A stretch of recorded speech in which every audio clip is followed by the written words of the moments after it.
1.5 million US dollar کی جو ایک پیمنٹ کی گئی تھی، جو ایک فیک براڈ شیٹ تھی، جو براڈ شیٹ LLC جو آئل آف مین والی تھی وہ نہیں، بلکہ جو براڈ شیٹ LLC جبرالٹر والی تھی اس کو جو ایک پیمنٹ کی گئی تھی 1.5 ملین کی جو جیری جیمز کو کی گئی تھی، اس پیمنٹ کا پورا ریکارڈ غائب کر دیا گیا ہے۔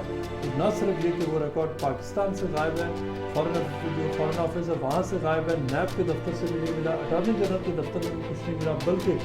خاص طور پر لندن ہائی کمیشن سے جہاں سے یہ پیمنٹ اپروو ہوئی تھی، جہاں پر یہ پیمنٹ کی گئی تھی وہاں سے بھی اس کا ریکارڈ اویلیبل نہیں ہے۔ اس سلسلے میں ہماری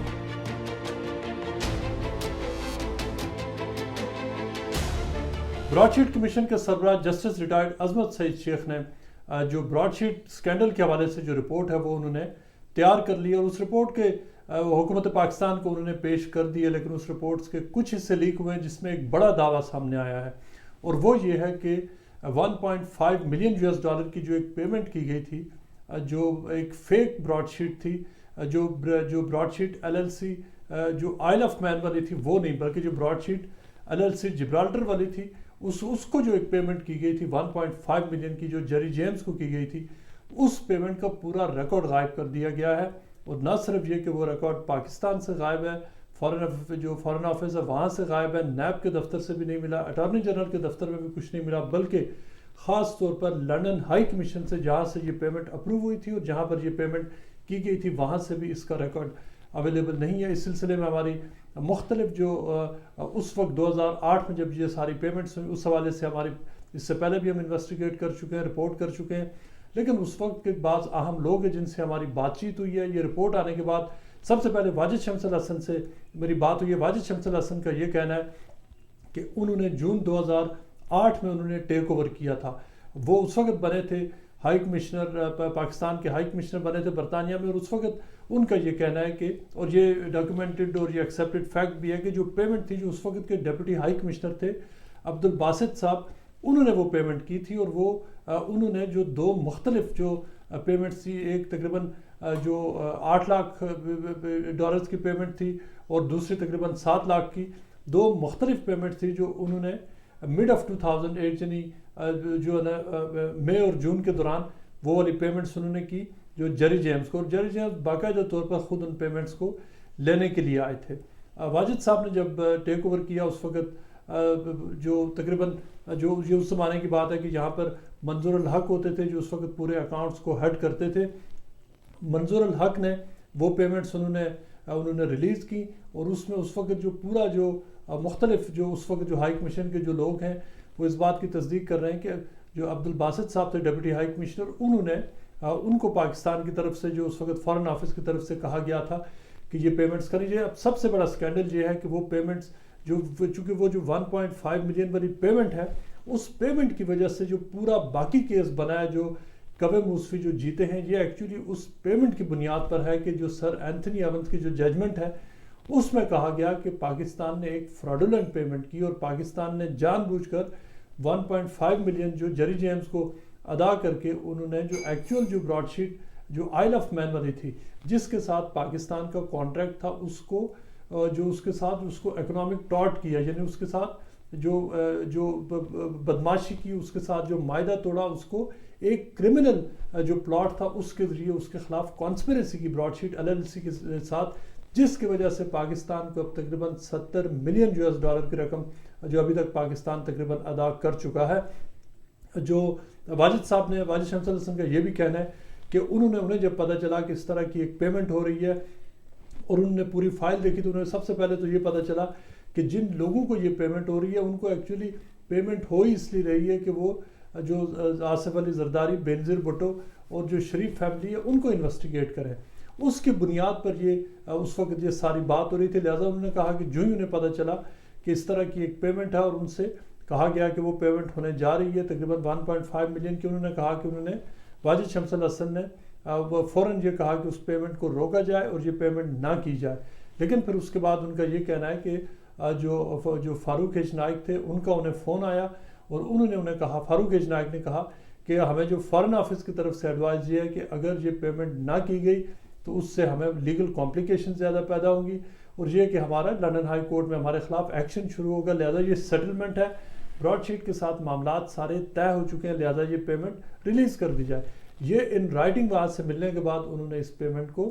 ریلیز کیا اور انہوں نے کہا کہ جو واجد شمس الحسن کا جو آبجیکشن تھا انہوں نے اس کو لفٹ کر دیا. لیکن اس کے حوالے سے اس میں اگر واجد صاحب کا یہ کہنا ہے کہ اگر وہ اس وقت چاہے کچھ بھی کر لیتے، چونکہ حکومت پاکستان اور فارن آفس اس میں انٹرسٹ لے رہا تھا، نیب اس وقت ڈائریکٹ فون کر کے کہہ رہا تھا کہ as soon as possible payment کی جائے. اب بیک گراؤنڈ کیا ہے، یہ پیمنٹ کرنے کا مقصد کیا تھا؟ اس وقت جو 1.5 ملین کی پیمنٹ کی گئی، دو ایکچولی پیمنٹس تھیں، جس ایک دوسری پیمنٹ ہے جس کا کوئی ذکر نہیں کر رہا، وہ ایک اور پیمنٹ ہے 1.5 ملین پاؤنڈز کی جو اس وقت کوے موسوی نے لی تھی. کوے موسوی اس وقت ایکٹ کر رہے تھے آن بہاف آف جو تھی انٹرنیشنل ایسٹس ریکوری. اس کے بیاف پر جب وہ ایکٹ کر رہے تھے اس وقت انہوں نے وہ والی پیمنٹ کی تھی، لہٰذا 1.5 ملین اسی عرصے میں ان کو دی گئی، اور دوسری طرف جو پیمنٹ ہے وہ جو 1.5 ملین $US کی وہ جو جیری جیمز کو کی گئی. اب جیری جیمز نے یہ کیا تھا کہ چونکہ جو براڈ شیٹ LLC تھی جو آئل آف مین والی، وہ لیکوڈیشن میں جا چکی تھی، اس وقت وہ سٹرگلنگ تھی، لیکوڈیشن میں تھی، لہٰذا اس نے جا کر کیا یہ کہ اس نے براڈ شیٹ LLC کو اس نے جو جبرالٹر میں جا کر اس کو ریوائیو کیا اور وہی نام رکھا ایک ڈیفرنٹ جورسڈکشن میں، اور پاکستان کو یہ کہا کہ آپ میرے ساتھ معاہدہ کر لیں. لہٰذا اس نے جو ایکچوئل جو پاکستانی حکام کو بھی پتا تھا اس وقت کہ جو براڈ شیٹ LLC ہے وہ جو آئل آف مین والی وہ لیکویڈیشن میں ہے، ان کا کانٹریکٹ اس کے ساتھ ہے. لیکن اس وقت ہوا کیا کہ پاکستان نے نہ صرف جو کوے موسوی کو 1.5 ملین پاؤنڈز کی پیمنٹ کی، جو IAR جسے کہتے ہیں انٹرنیشنل ایسٹس ریکوری، جو ان کی جو کمپنی تھی اس کو، بلکہ دوسری طرف غلط کمپنی کو پے کی. خیال اس وقت یہ تھا، جو بڑے بڑے وہاں پر لیگل مائنڈز بیٹھے ہوئے تھے، ان کا خیال یہ تھا کہ یہ پیمنٹس کرنے کے بعد یہ لوگ جان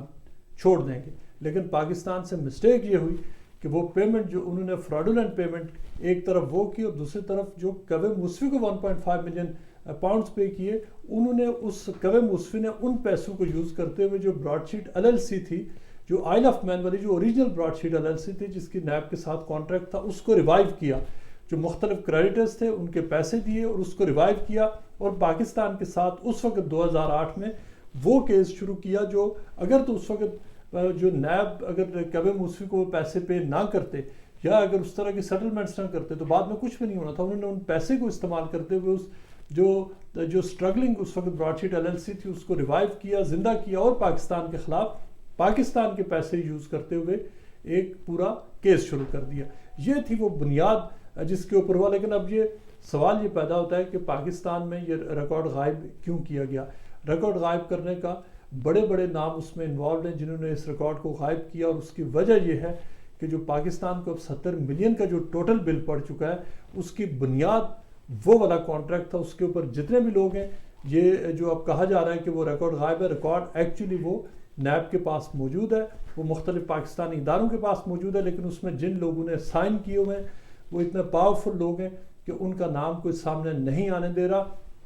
اور یہی وہ بنیاد بنی ہوئی ہے کہ اگر ان لوگوں کے نام سامنے آئیں گے تو پھر پوری کہانی سمجھ میں آئے گی کہ کن لوگوں نے اس پورے پروسیس میں مختلف جو کوے موسوی کو انفارمیشن دی، جو مختلف نیب کے اندر کام کرتے ہوئے وہ ایکچولی براڈ شیٹ کے لیے کام کر رہے تھے، اور کس طرح سے لوگوں نے پیسے بنائے. نہ صرف یہ کہ کانٹریکٹ کو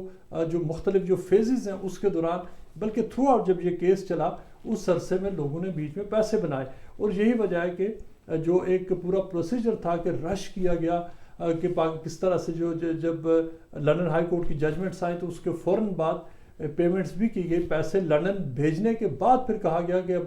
جو براڈ شیٹ LLC ہے اس کو پیسے پے نہیں کرنے. یعنی تقریباً 27 ملین جو دسمبر 2020 میں پاکستان سے آگے، اور پھر بینک کو کہا جا رہا ہے کہ آپ ان کو پیسے پے نہ کریں. سوال یہ ہے کہ کس نے رش کیا تھا کہ وہ پیسے بھیجے جائیں. اس کے ساتھ ساتھ جو ایک بات بہت کلیئرلی سامنے آ رہی ہے اس پورے اسکینڈل میں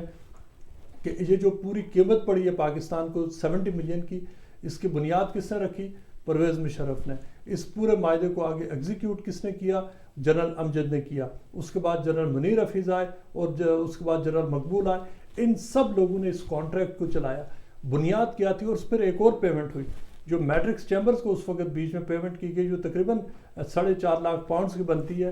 بنیاد کیا تھی کہ ان پیسوں کو دے کر 70 ملین جو US ڈالر خرچ کیے گئے کہ نواز شریف کے اور ان کی فیملی کے ایسٹس ڈھونڈے جائیں، زرداری کے ایسٹس ڈھونڈے جائیں، اور جو دیگر مختلف لوگ تھے ان کے ایسٹس ڈھونڈے جائیں. 1 روپے کا ایسٹ نہیں ملا. اور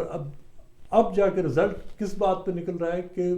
غلط پیمنٹس کی گئیں، فیک کمپنیز کو پیمنٹس کی گئیں، لوگوں نے بیچ میں کمیشن بنایا، اور جس کی بنیاد پر اکاؤنٹیبلٹی ہونی تھی وہ ایکچولی سارا ریکارڈ، سارا پورا پروسیجر وہ بوگس تھا. اور اس پورے بوگس جو اکاؤنٹیبلٹی ہے اس کی وجہ سے پاکستان کو اتنی بڑی ابھی تک تقریباً $70 ملین کا پاکستان کو نقصان ہو چکا ہے. لیکن جن لوگوں نے اس وقت جو کانٹریکٹ کیا، جو اس وقت بات چیت ہو رہی تھی، وہ یہی قوم کو بتایا جا رہا تھا کہ ایک ایسا کانٹریکٹ ہو چکا ہے، ایک ایسی ایفرٹ ہو رہی ہے کہ جس کے نتیجے میں tons of millions of pounds اور ڈالرز اور بلینز آف ڈالرز پاکستان سے واپس آئیں گے. لیکن ملا کچھ بھی نہیں. اور ہوا یہ ہے کہ لندن ہائی کورٹ میں جو براڈ شیٹ ہے، براڈ شیٹ نے واحد اس پورے عرصے میں اگر کوئی ایک پیمنٹ براڈ شیٹ نے کسی پاکستانی کو کی ہے تو وہ لیگل کاسٹ میں انہوں نے شریف فیملی کو کی ہے. 20,000 پاؤنڈز کی پیمنٹ کی ہے جو لیگل کاسٹ بنتی ہے. تو جو انہوں نے کیس کیا تھا براڈ شیٹ نے ایون فیلڈ اپارٹمنٹس پر، اور اس کیس کو وڈرا کرنے کے بعد. لیکن جہاں تک جو باقی جو ابھی تک رپورٹ سامنے آئی ہے، اس رپورٹ کے حوالے سے اور بہت سارے سوالات ہیں کہ جو جسٹس جو براڈ شیٹ کمیشن ہے اس نے اب تک کی جو انویسٹیگیشن کی، اس میں جتنے بھی جو کی لوگ اس وقت انوالو تھے، جو مختلف، چاہے وہ طارق ملک ہوں، چاہے وہ انجم ڈار کا نام آ رہا ہے وہ ہوں، کوے موسوی ہوں، ان میں سے کسی بھی شخص کی براڈ شیٹ کمیشن نے کوئی انٹرویو نہیں کیا. ان کے پاس جو مختلف ایویڈنس تھا، جو مختلف جو کوے موسوی کے اوپر خاص طور پر بہت ساری جو چیزیں ان کے پاس تھی، اس حوالے سے ان سے آج تک کسی نے کچھ نہیں پوچھا. اور یہ رپورٹ بھی آ گئی ہے، اور رپورٹ کا کنکلوژن باقی تو اس کے بہت سارے جو حصے ہیں وہ سامنے آتے رہیں گے، اور شاید سامنے نہ بھی آئیں. اس بارے میں بھی کچھ نہیں کہا جا سکتا، چونکہ جو پوری جو رپورٹ ہے یہ ایکچولی ایک ناکامی کی داستان ہے. یہ الگ بات ہے، اس کے اوپر سپریٹلی ہم آپ کو بتائیں گے کہ اس رپورٹ کو، اس کمیشن کو آرڈر کیوں کیا گیا تھا. اور جو انیشیل جو بہت زیادہ جوش و خروش دکھایا گیا تھا کہ اس سے آؤٹ کم کیا نکل رہا ہے، وہ جوش و خروش تو بہت پہلے کم ہو چکا تھا. لیکن اب جو چیزیں سامنے آ رہی ہیں یہ بہت بڑی انڈائٹمنٹ ہے کہ جو ریکارڈ ہے، جو بنیادی طور پر جس بنیاد پر یہ سارا ایگریمنٹ سائن ہوا تھا، اس کا جو پورے کا پورا جو ریکارڈ ہے وہ غائب ہو گیا تھا.